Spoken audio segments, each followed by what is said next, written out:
સૌથી પહેલા દોસ્તો આપણે વાત કરીએ તો મોટી આફત આવી છે તો ગુજરાતને માથે વધુ એકવાર 3 સિસ્ટમો સક્રિય થઈ છે તો ગુજરાત ઉપર વધુ એક વખત 3 એક સાથે સિસ્ટમો સક્રિય થઈ છે તો મોડી રાતથી જ મેઘરાજા દક્ષિણ ગુજરાત તેમજ સૌરાષ્ટ્રમાં ધમાકેદાર બેટિંગ કરી રહ્યા છે તો વલસાડમાં ભારે વરસાદ પડતા ઔરંગા નદી ભયજનક સપાટી વટાવતા 300 થી વધારે લોકોનું સ્થળાંતર કરાયું છે તો તાલાળાની હિરણ અને સરસ્વતી નદીમાં પણ ઘોડાપૂર આવ્યા છે તો 5 દિવસ અમદાવાદ સહિત રાજ્યના ઘણા બધા વિસ્તારોમાં અતિ ભારેથી અત્યંત ભારે વરસાદની આગાહી કરવામાં આવી છે જેના પગલે તંત્ર પણ એલર્ટ મોડમાં આવી ગયું છે તો દોસ્તો તમારા વિસ્તારમાં પણ વરસાદ છે કે નહીં ફટાફટ નીચે અમને કોમેન્ટમાં જણાવજો। બીજા સૌથી મોટા સમાચાર સામે આવ્યા છે ગુજરાતના 7 થી 8 જિલ્લાઓમાં ફાટ્યું આભ તો ભારે વરસાદના પગલે ગુજરાત સરકાર સતર્ક જોવા મળી રહી છે તો ગુજરાતના મુખ્યમંત્રી સતત ભારેથી અતિ ભારે વરસાદના પગલે પ્રભાવિત જિલ્લાઓની પરિસ્થિતિનું મોનિટરિંગ પણ કરી રહ્યા છે તો કલેક્ટરો સાથે વાતચીત કરીને લોકોને નુકસાન ન થાય તે માટે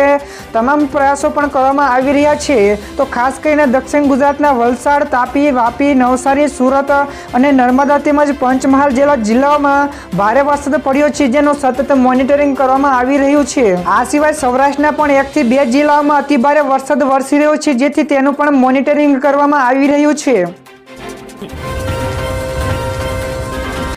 આગળ દોસ્તો વધુ એક સૌથી મોટા સમાચાર મળ્યા છે ભારે વરસાદના પગલે નીચાણવાળા વિસ્તારોમાં જળબંબાકારની સ્થિતિ જોવા મળી છે તો રાજકોટમાં વહેલી સવારથી જ ધોધમાર વરસાદ ખાબકી રહ્યો છે તો 24 કલાકમાં રાજકોટ જિલ્લામાં 12 ઇંચ કરતાં વધારે વરસાદ નોંધાઈ ચૂક્યો છે જેથી રસ્તાઓ પાણીમાં પણ ગરકાવ થઈ ગયા છે તો ભારે વરસાદના પગલે નીચાણવાળા વિસ્તારોમાં પણ જળબંબાકારની સ્થિતિ જોવા મળી છે તો મેળાના ગ્રાઉન્ડમાં પણ પાણી ભરાઈ ગયા છે તો યુનિવર્સિટી રોડ ઉપર વરસાદી પાણી પણ ભરાઈ ચૂક્યા છે તો માધાપર ચોકડી કેકેવી હોલ ગ્રીનલેન્ડ ચોકડી થારાળા સહિતના વિસ્તારોમાં વરસાદી માહોલ જોવા મળ્યો છે જેથી પાણી પણ ભરાઈ ચૂક્યા છે। બીજા સૌથી અગત્યના સમાચાર મળ્યા છે પૂર્ણા નદીના જળસ્તરમાં થયો વધારો તો દક્ષિણ ગુજરાતમાં વરસાદી માહોલ બરાબરનો જામ્યો છે તો નવસારી સહિતના વિસ્તારોમાં ભારે વરસાદ વરસી રહ્યો છે તો બીજી બાજુએ ઉપરવાસમાં અતિભારે વરસાદના પગલે પૂર્ણા નદીમાં જળસ્તરમાં સતત વધારો જોવા મળી રહ્યો છે તો નદીઓની વધી રહેલી જળ સપાટીના પગલે તંત્ર પણ એલર્ટ થયું છે તો તંત્ર દ્વારા તાત્કાલિક નીચાણવાળા વિસ્તારોને સ્થળાંતર કરવા માટેની સૂચનાઓ પણ આપી દેવામાં આવી છે તો આગામી હજુ પણ 5 થી 6 દિવસ માટે અતિથી અતિ ભારેથી અત્યંત ભારે વરસાદની આગાહી કરવામાં આવી છે। ત્યારબાદના દોસ્તો બીજા સૌથી મહત્વપૂર્ણ સમાચાર મળ્યા છે લખપતિ દીદી યોજના હેઠળ 3 કરોડથી વધુની સહાય જ્યાં દોસ્તો મહિલાઓને આર્થિક રીતે સશક્ત બનાવવાના ઉદ્દેશ્ય સાથે કેન્દ્ર સરકાર દ્વારા લખપતિ દીદી યોજના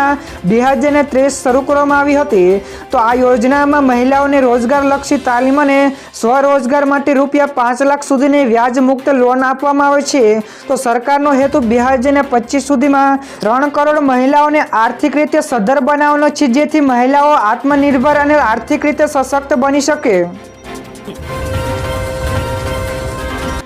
તો દોસ્તો ફટાફટ આ સિવાયના બીજા સમાચારની આગળ વાત કરવામાં આવે તો પાલનપુર અને અંબાજી હાઈવે થયો પાણી તો બનાસકાંઠા જિલ્લા તેમજ ઉત્તર ગુજરાતમાં છેલ્લા 3 દિવસથી મેઘો જબરજસ્તની બેટિંગ કરી રહ્યો છે તો પાલનપુરમાં છેલ્લા કેટલાક કલાકોમાં 3 થી 4 ઇંચ જેટલો વરસાદ ખાબકી ગયો છે અને નીચાણવાળા વિસ્તારોમાં પણ પાણી ભરાઈ ગયા છે જોકે બનાસકાંઠામાં મેઘો જામતા અંબાજી જતા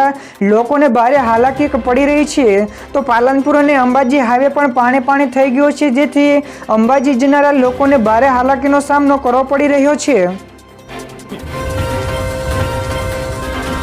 ત્યારબાદના દોસ્તો બીજા સૌથી મહત્વપૂર્ણ સમાચાર મેઘરાજા ફરી એકવાર સૌરાષ્ટ્ર અને દક્ષિણ ગુજરાતમાં ભૂકા બોલાવશે તો ગુજરાતમાં છેલ્લા 3 દિવસથી મેઘરાજા ધમાકેદાર બેટિંગ કરી રહ્યા છે તો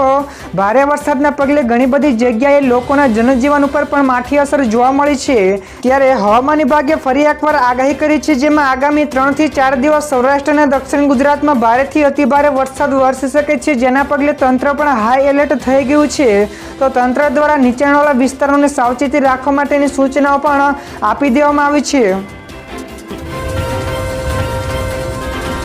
તો દોસ્તો ત્યારબાદના બીજા સૌથી મોટા સમાચાર સામે આવ્યા છે। 15 ઇંચ કરતાં વધારે વરસાદ ખાબકી ગયો છે, જેથી 400 થી વધારે ઘરમાં કાવેરી નદીના પાણી ઘૂસી ગયા છે। તો રાજ્યના મોટાભાગના વિસ્તારોમાં ભારે વરસાદ ખાબકી રહ્યો છે, જ્યારે રાતથી શરૂ થયેલા મેઘરાજાની ધમાકેદાર બેટિંગે ગઈકાલે પણ યથાવત રહી છે। તો ઉપરવાસમાં વરસી રહેલા ધોધમાર વરસાદના કારણે નવસારી જિલ્લામાંથી વહેતી કાવેરી નદી અને પૂર્ણા નદી ગાંડી તૂર બની છે। તો લોકોના ઘર સુધી પાણી પહોંચતા બાળકો અને જરૂરી માલ સામાન પણ ખંભા ઉપર ઊંચકી જાતે જ સલામત સ્થળે નીકળી ગયા હતા। ત્યાર પછી દોસ્તો ઝડપથી આગળના બીજા સૌથી અગત્યના સમાચાર। નર્મદા ડેમના 15 દરવાજા ખોલાયા છે, તો નીચાણવાળા વિસ્તારોને હા એલર્ટ કરાયા છે। જ્યાં દોસ્તો ગુજરાતની જીવાદોરી ગણાતા સરદાર સરોવર બંધની સપાટીમાં સતત નોંધપાત્ર વધારો જોવા મળી રહ્યો છે। તો સરદાર સરોવર બંધના 15 દરવાજા 1.6 મીટર ખોલવામાં આવ્યા છે। તો હાલ 1,75,000 ક્યુસેક પાણી છોડવામાં આવી રહ્યું છે। તો હાલની ડેમની સપાટી 135.30 મીટર છે, જેથી મહત્તમ સપાટી 138.68 મીટર છે, જેથી સુરક્ષાના પગલે નીચાણવાળા વિસ્તારોમાં એલર્ટ જાહેર કરવામાં આવ્યું છે। તો આગામી 4 દિવસ ભારે વરસાદની આગાહી પણ કરવામાં આવી છે। ત્યારબાદના દોસ્તો બીજા સૌથી અગત્યના સમાચાર સામે આવ્યા છે। હવે ડોક્ટર બનવું પડશે મોંઘું। જ્યાં દોસ્તો સરકારે આ વર્ષની શરૂઆતમાં જ GMERS મેડિકલ કોલેજોમાં ધરખમ વધારો કર્યા બાદ વિરોધના પગલે ઘટાડો તો કર્યો હતો, પરંતુ બીજી બાજુએ ખાનગી મેડિકલ કોલેજોમાં ધરખમ ફીમાં વધારો ઝીંક્યો છે। તો સરકારે MBBSમાં એટલી બધી ફી વધી ગઈ છે કે વાલીઓએ સંતાનોને MBBS કરવા માટે 1 કરોડ રૂપિયા ખર્ચી નાખવો પડે છે। તો Gujarat medical education and research society હેઠળની ગુજરાતની 13 જેટલી મેડિકલ કોલેજોની ફીમાં 80% જેટલો વધારો નોંધાયો છે।